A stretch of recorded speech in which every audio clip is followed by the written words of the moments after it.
Saat ini, di dalam stadion kesatria yang begitu ramai, Long Hao Chen berdiri berhadapan dengan saudara kelima di atas arena. Dengan sinyal dari wasit, akhirnya pertandingan dimulai. Saat ini, Long Hao Chen hanya menggunakan satu pedang. Segera setelah mendengar suara dari wasit, dia meluncurkan serangan ke arah lawan. Di sisi lain, saudara kelima juga sudah bersiap.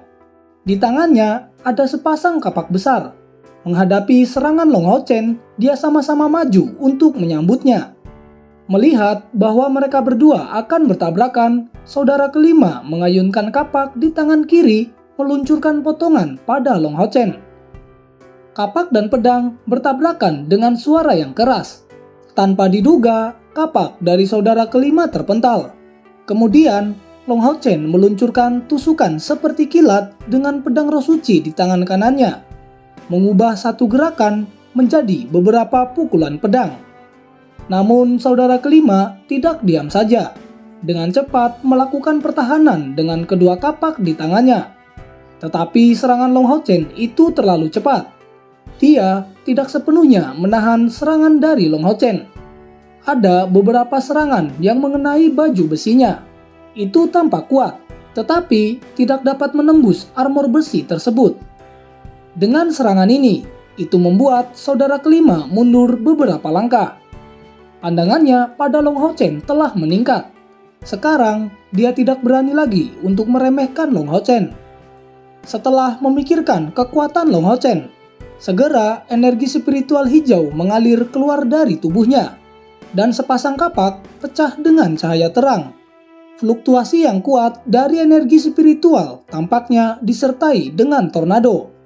Dia tampak berubah menjadi tornado hijau, dan itu segera menyerang ke arah Long Hao Chen. Itu merupakan serangan tornado. Di sisi lain, berhadapan dengan serangan itu, Long Hao Chen segera mengeluarkan kemampuan pertahanan ilahi. Dalam sekejap, suara tabrakan yang keras segera terdengar. Pertahanan ilahi pecah seketika, dan Long Hao Chen dikirim mundur 5 langkah setelah itu. Namun serangan tersebut masih belum selesai.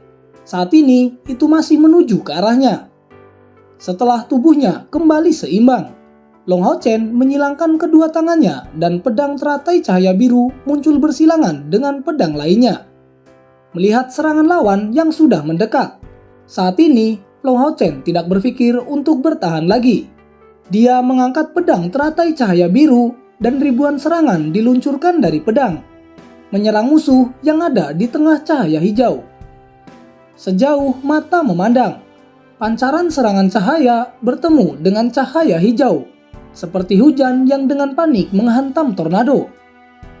Kecepatan putar serangan tornado milik saudara kelima tampaknya berkurang oleh hujan cerah yang menyebar ini.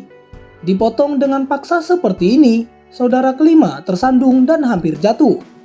Pada baju besi dan kapaknya, tanda dalam yang tak terhitung jumlahnya tersisa. Selain itu, baju besi pada tubuhnya saat ini terlihat rusak. Aku tidak bisa menahannya sedikit pun. Kesatria ini jelas bukan anak kecil.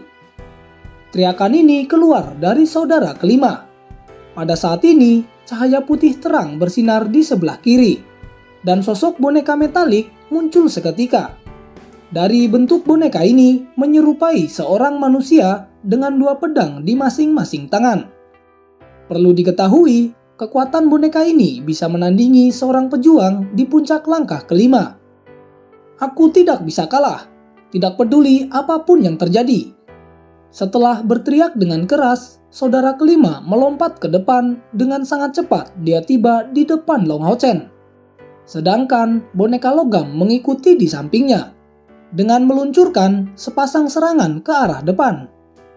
Di sisi lain, menghadapi 2 serangan, Long Hao Chen segera menghindar dengan langkah kaki yang diajarkan oleh Long Xingyu. Dia menghindar dengan sempurna. Setelah melepaskan diri, pada saat ini peri kecil Yating muncul dan naik tinggi ke langit. Selanjutnya melepaskan kemampuan dukungan yang begitu hebat pada Long Hao Chen. Dengan melihat peri elemen cahaya keluar dari tubuh Long Hao Chen, semua orang dalam tribun penonton menjadi sangat gempar. Kebanyakan dari mereka merupakan pemburu iblis. Siapa yang tidak tahu Tungku elemen cahaya? Di mata mereka, anak kecil ini bukanlah orang biasa. Kembali dalam arena, Long Hao Chen berdiri dengan tenang, menatap boneka logam yang saat ini sudah kembali melompat ke arahnya. Tiba-tiba, teriakan naga bergema di seluruh arena. Dan semua orang melihat naga emas raksasa tiba-tiba bangkit dari tanah, bersiap menghadapi boneka logam yang sedang mendekat.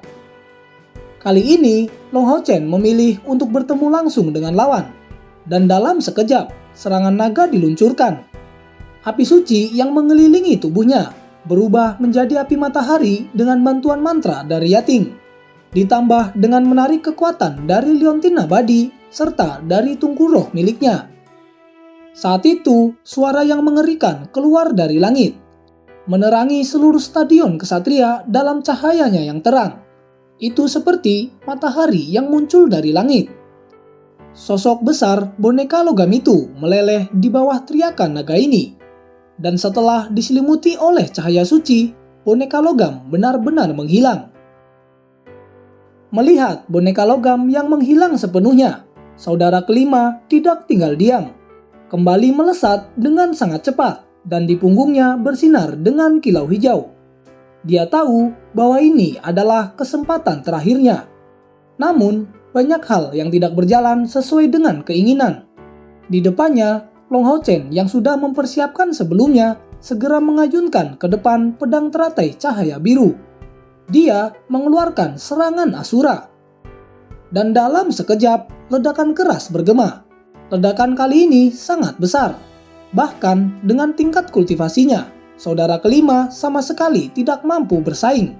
Dan akhirnya, ledakan tersebut membuatnya terbang lebih dari 10 meter.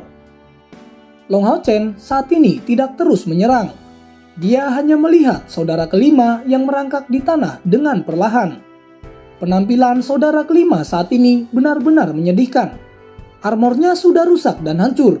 Selain itu, kedua kapaknya sudah hancur akibat serangan Asura dari Long Hao Chen. Tidak, ini tidak mungkin. Aku tidak mungkin kalah. Saudara kelima dengan sedih mengatakan ini. Di sisi lain, Long Hao Chen tidak ingin membuang waktu.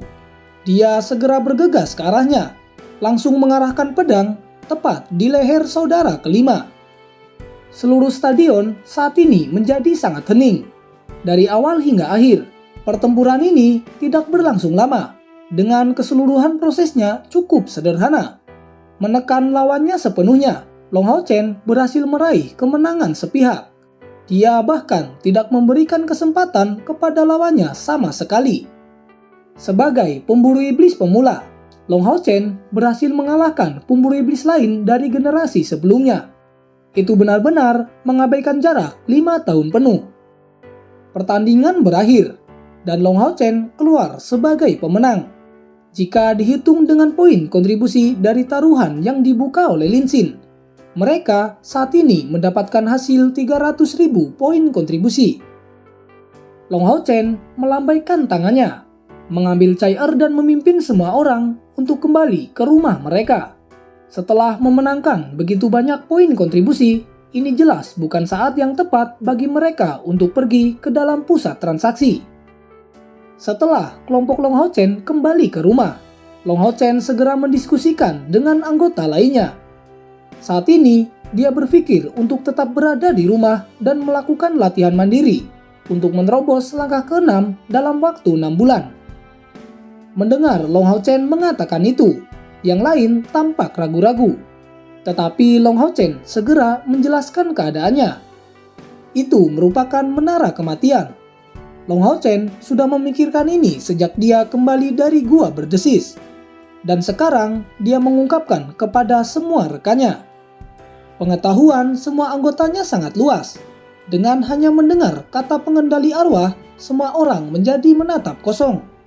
Di dalam otak mereka, legenda yang tertutup debu sepertinya langsung teringat. Ini adalah rahasia, jadi siapapun dari mereka tidak diizinkan untuk membocorkannya kepada orang luar. Long Hao Chen segera melepaskan perlindungan suci untuk mengisolasi ruangan dari dunia luar.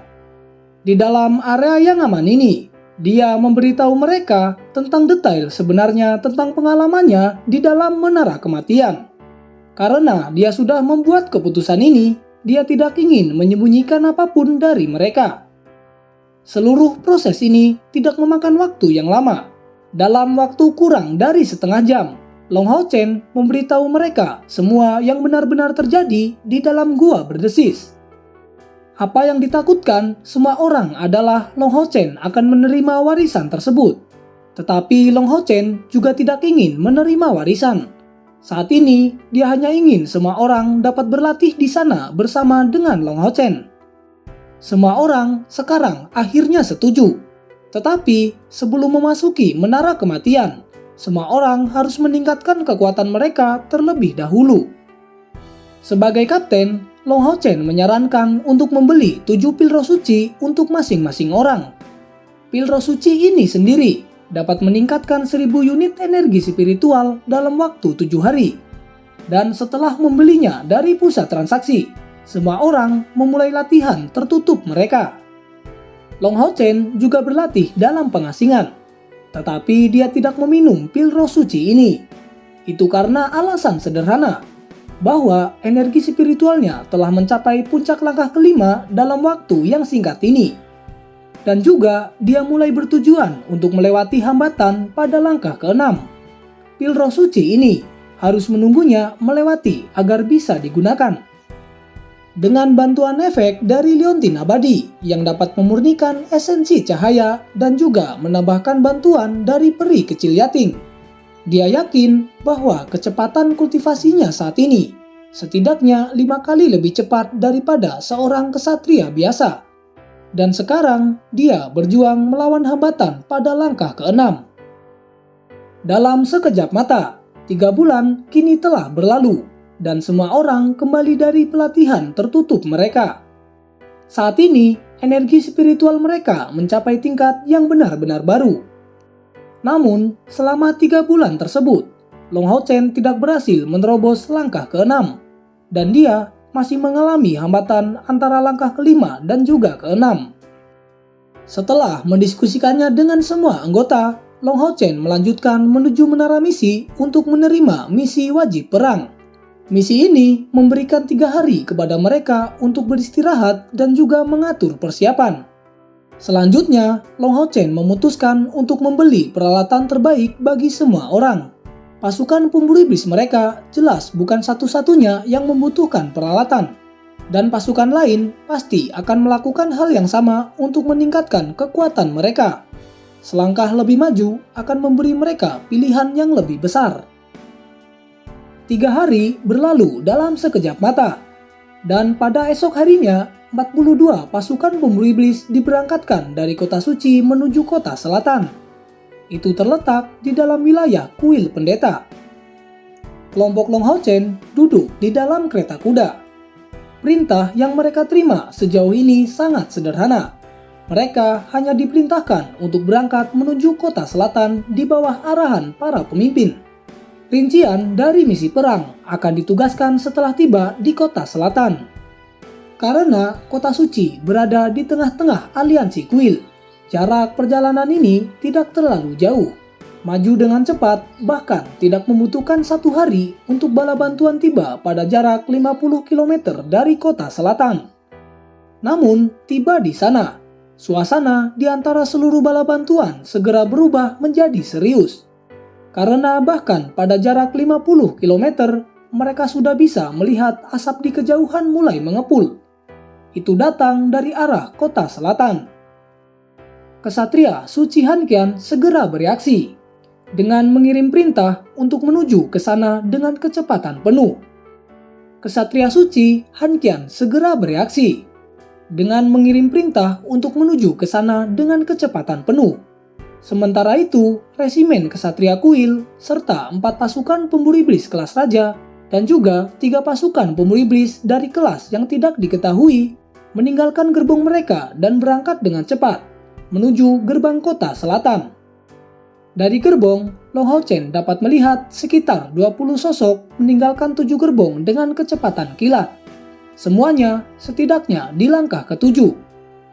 Setelah 1 jam kemudian, pasukan bala bantuan akhirnya tiba di kota selatan.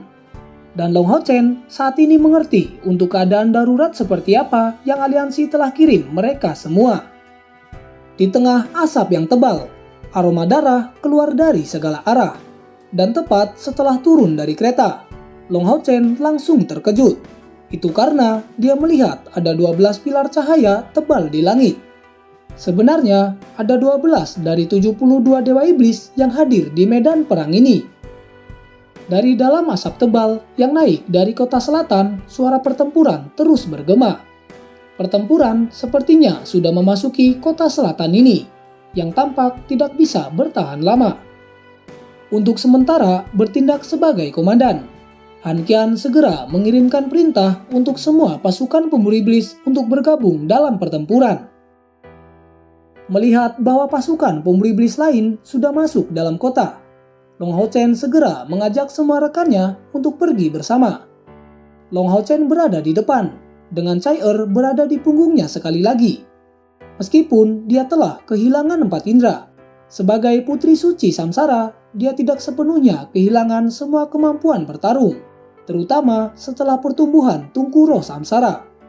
Setelah memasuki benteng kota selatan, Long Hao Chen tanpa sadar melihat ke arah langit. Pertempuran terjadi di mana-mana. Ahli dari kedua belah pihak bertempur dengan sangat sengit di udara. Pertempuran ini sama sekali berbeda dengan pertempuran di kota eksorsis. Sekarang ada 12 dewa iblis yang telah datang. Bahkan kesatria suci Han Qian turun secara pribadi dalam pertempuran ini. Saat ini, Long Hao Chen segera memanggil Hao Ye dan menyuruhnya untuk tetap berada di dalam tengah tim. Chen Yinger dan Li Xin secara alami duduk di punggung Hao Ye, dan segera mereka memasuki medan pertempuran. Dari jauh, pertahanan yang dilakukan oleh tentara tampak tidak bertahan terlalu lama. Sekelompok iblis berserker dengan sangat kejam mencoba untuk menerobos pertahanan tersebut. Kedatangan kelompok Long Hao Chen waktunya sangat tepat. Mereka tiba secara bersamaan. Dengan kerjasama serta kekuatan mereka, saat ini dengan mudah memukul mundur kelompok iblis berserker tersebut.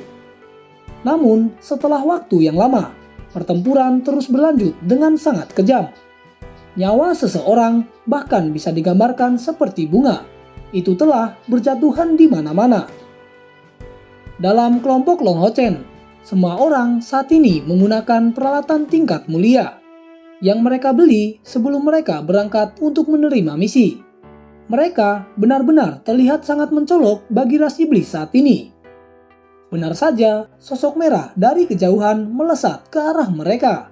Itu merupakan Raja Iblis dari langkah ke-7.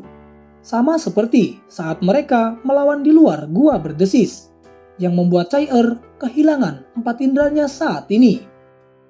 Melihat kedatangannya yang sangat cepat, itu bahkan tidak menyapa terlebih dahulu, tetapi langsung melakukan serangan yang sangat kuat. Serangan itu ditunjukkan pada si Masian, yang sedang membantai para iblis tingkat rendah dengan senjata barunya. Dia bahkan sama sekali tidak peduli dengan serangan tersebut. Beberapa saat kemudian, sebuah ledakan terjadi. Dengan ledakan tersebut, tanpa diduga, sosok Long Hao Chen terpental ke belakang beberapa langkah. Benar, sebagai satu tim, mereka saling percaya dengan semua rekannya. Saat serangan itu akan jatuh pada si Masian, Long Hao Chen dengan cepat mengeluarkan pertahanan ilahi.